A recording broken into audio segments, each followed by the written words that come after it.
Bonjour à tous et bienvenue dans cette partie de la formation. Tout à l'heure, nous avons vu comment utiliser la propriété float. Nous avons vu ce que ça fait, ça a comme effet sur un élément. Et dans cette partie, nous allons voir comment l'utiliser pour créer un modèle de page.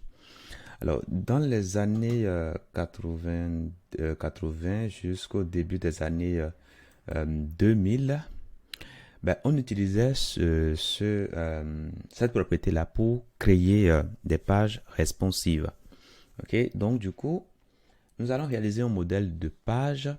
Bon, un site web, on souhaite que ça s'affiche comme ceci, hein. Alors, dans la partie header, bon, forcément, il y aura des éléments après, mais on veut que le positionnement soit ainsi, ok? Et puis, ici, on aura le contenu. Là où nous avons la partie rouge.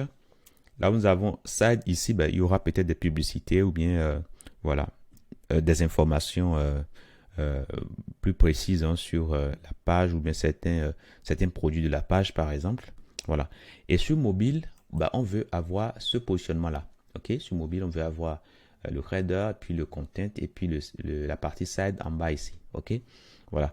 Donc, on peut faire ce positionnement-là avec float. Alors, c'est ce qui se faisait avant, hein, jusqu'à récemment même, hein.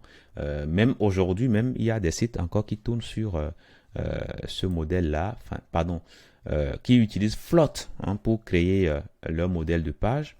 Donc, c'est ce que nous allons commencer par faire.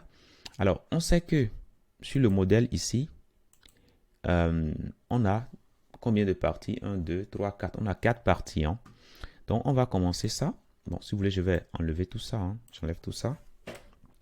Et nous allons créer un élément header. Après ça, nous allons créer un élément qui sera de classe content. Après ça, nous allons créer un élément qui sera de classe side. Et après ça, nous allons créer un footer. Voilà. Donc, dans l'élément header, on va écrire tout simplement header. Voilà. Après ça, nous allons écrire ici content. Après ça, on va écrire side. Et après ça, on écrira footer. Voilà, tout simplement. Pour l'instant, rien d'extraordinaire, hein. Voilà. Maintenant, on va commencer par styler un tout petit peu tout ça. Donc, je viens au niveau de style ici. Si vous voulez, j'enlève tout ça. J'enlève tout ça. Et nous allons commencer par mettre déjà header.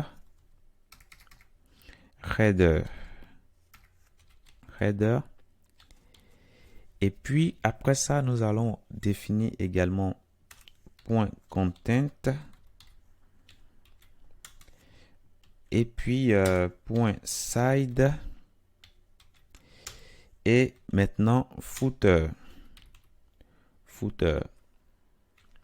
Alors, ce qu'on veut définir pour chacun de ces éléments-là, bah, on veut définir tout simplement une couleur d'arrière-plan.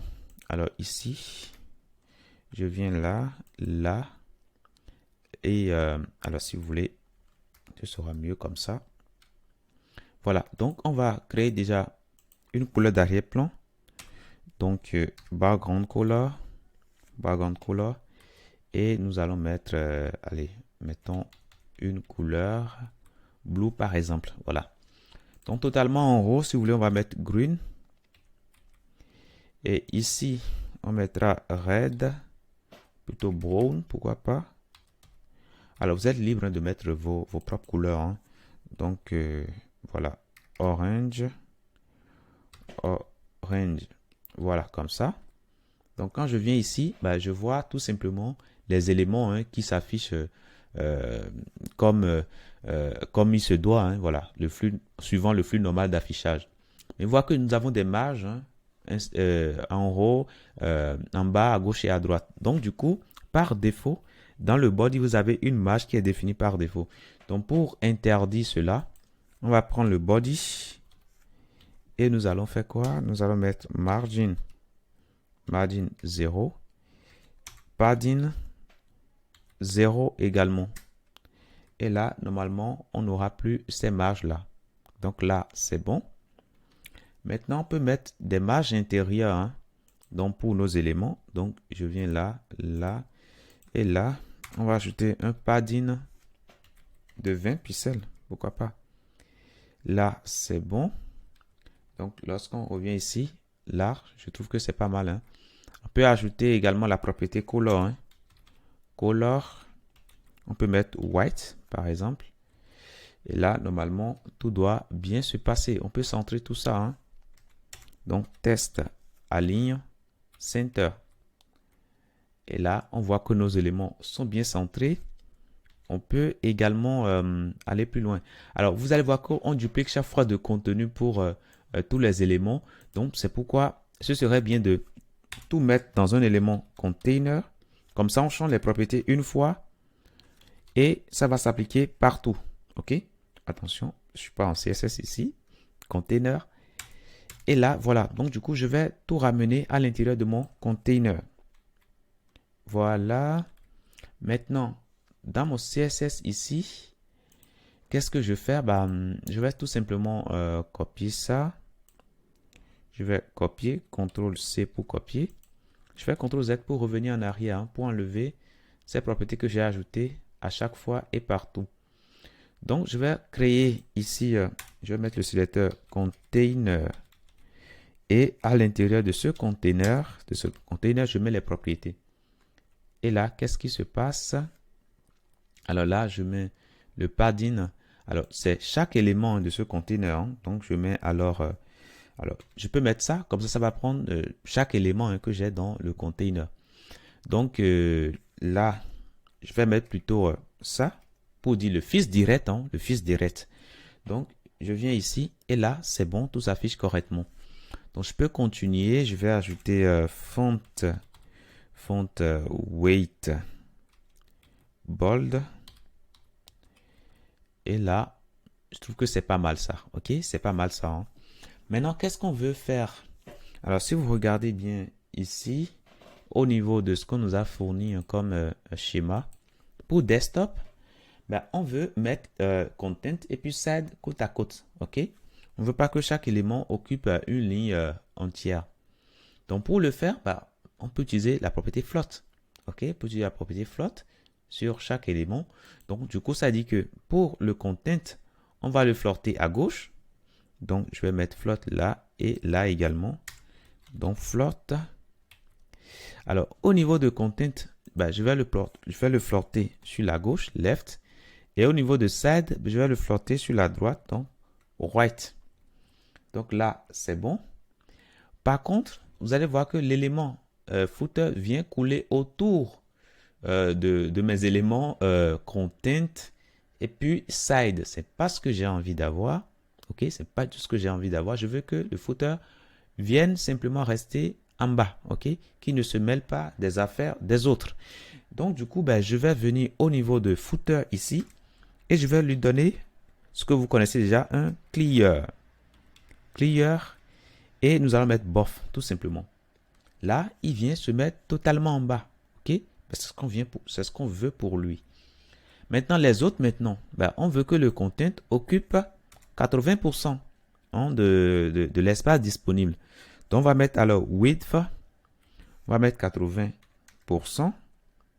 Alors, s'il occupe 80%, ça dit qu'il reste alors 20%. Donc, on va donner ça à notre side. Donc, width, on peut mettre, si vous voulez, 20%. Voilà, tout simplement. Et là, lorsque je viens là, je vois que tout ne marche pas correctement. Pourquoi? Parce que j'ai défini, si vous voulez, des marges intérieures. OK? Les marges intérieures également agissent hein, sur tout ça.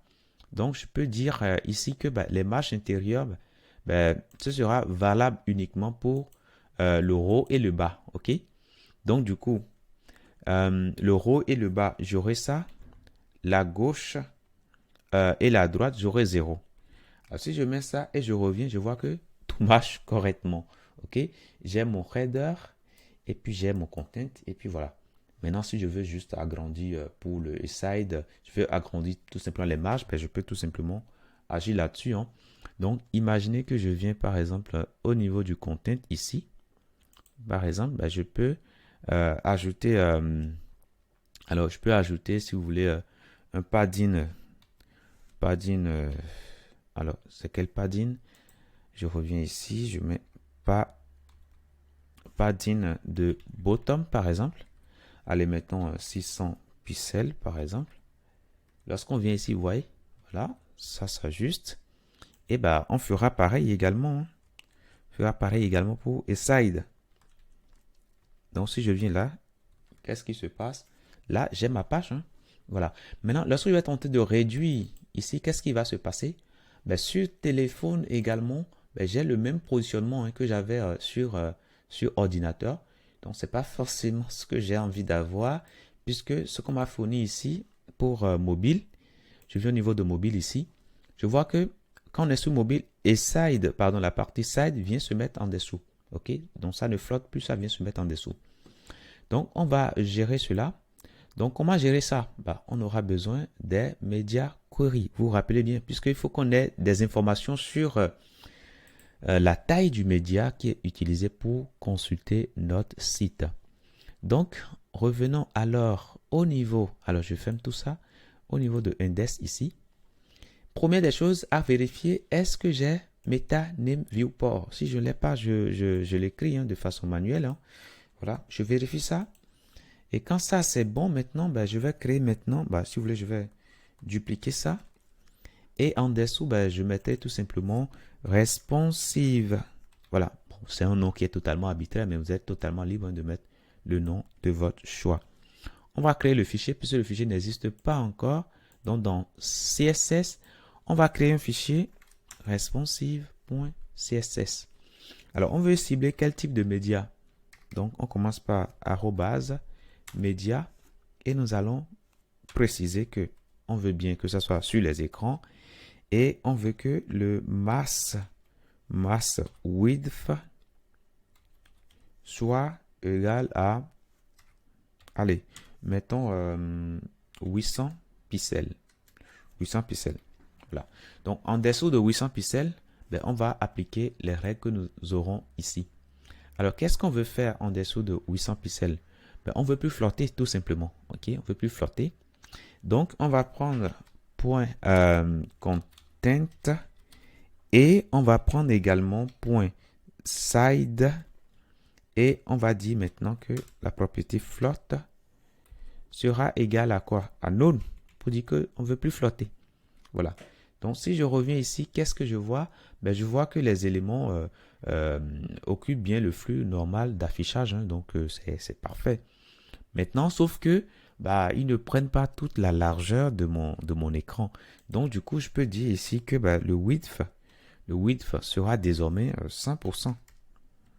100%. Voilà. Donc, quand je reviens ici, je vois bien E7 qui vient se mettre en dessous. Et c'est bon, c'est ce que je veux avoir. Maintenant, si je commence par agrandir voilà, je vois que là, ça change. Hein. Ça change parce que j'ai dépassé 800 pixels. Et quand je vais me mettre en dessous, voilà. Vous voyez, ça marche bien. Mais c'est parfait, ça. Vous voyez? Voilà. Maintenant, ici, les proportions, j'ai pris les proportions de façon arbitraire. Au niveau de style, ici, notez que vous pouvez être beaucoup plus généreux envers le side hein, et mettre, disons, pourquoi pas, 70. Et là, vous allez mettre 70 moins, 100 moins 70, ce qui fait bien 30. Donc là, bah, ce sera mieux. On aura quelque chose de mieux. Là, c'est bon. Hein. Donc, on a réalisé ce qu'on nous a demandé. Hein. Voilà, avec la propriété flotte. Voilà.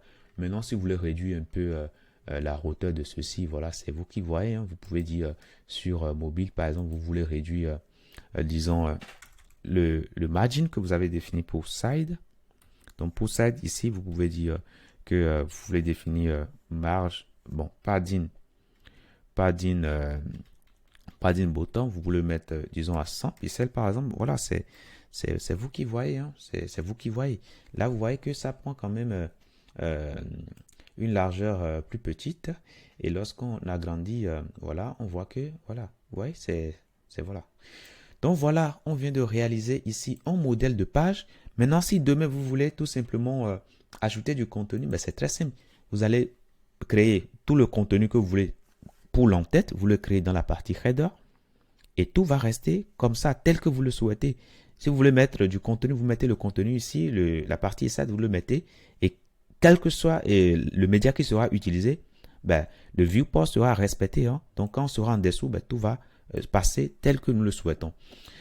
Mais cette façon de faire, comme je vous l'ai dit plus tôt, c'est ce qu'on faisait tout le temps. Aujourd'hui, il y a des technologies plus avancées comme Grid, comme Flexbox, qui nous permet de faire rapidement ce qu'on vient de faire là avec beaucoup d'énergie, hein. Donc, il y a de nouvelles technologies qui nous permettent de faire tout cela de façon plus simple, avec un code plus compact, plus compréhensible d'ailleurs.